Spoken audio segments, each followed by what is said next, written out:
Nearly 4 million acres of land has burned in California with weeks to go until the end of the fire season. More than 24 fires are currently burning as weather threatens to spark more flames. Fox News correspondent Matt Finn has more tonight on the growing firefight.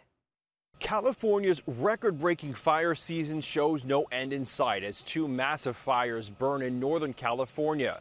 The Zog fire has destroyed more than 150 buildings and is roughly 46% contained. In wine country, the glass fire is threatening more than 28,000 structures. Additional crews have been deployed to battle the flames. We continue to be immediately focused on suppression strategies, particularly here at the glass fire. Red flag warnings are in effect through Saturday morning. Strong winds threaten to send flames over containment lines and spark new fires. High heat and smoke is expected to impact air quality. The next several days will have a potential of unhealthy air quality due to particles from the fires, as well as high heat and ozone from that. Additional evacuation orders were put into place Thursday, growing to more than 80,000 people. Many of those who have been displaced are still waiting to see what's left of their homes. We're very aware that it's probably going to be about a year until we're even going to start to be able to rebuild.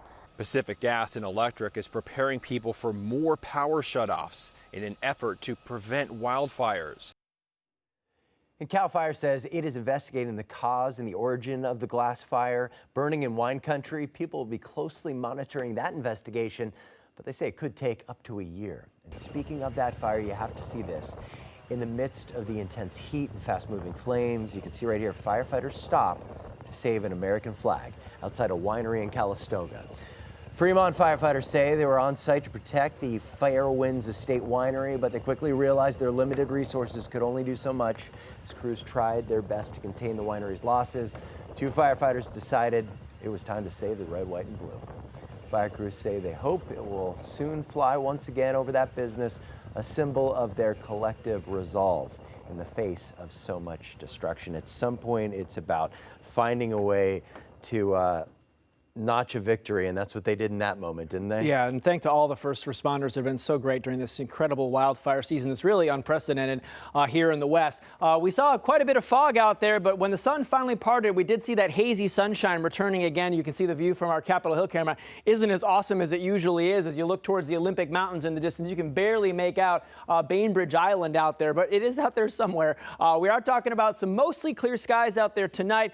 They will start filling in with some marine layer clouds and fog as we get later into the evening. It made it up to 73 today, so overall not a bad October day by most measures. Temperatures now sliding back into the seasonal 50s for most of us, where most of us are going to end up by tomorrow morning around the region. A weak front offshore as the ridge of high pressure sitting right on top of us kind of eases up, moves off to the east a little bit. We start seeing a little more activity coming in from the ocean air, but overall still some smoke out there well to our south, and some in our Futurecast model shows a big pile of smoke a little bit offshore. Roll it forward through the night tonight, and notice as we get a little bit through Saturday, some of that smoke does still slinger over the region. So as the smoke clears around, say, noon tomorrow, fog clears around noon tomorrow, we'll still see some areas of some smoke still mixed in with some of the hazy sunshine otherwise. Getting into Sunday around noon, notice the front can move it on through, starts clearing out our skies behind it, and we'll see some cloud cover and maybe some pockets of drizzle, which will also help the smoke situation. But as we roll forward into Monday,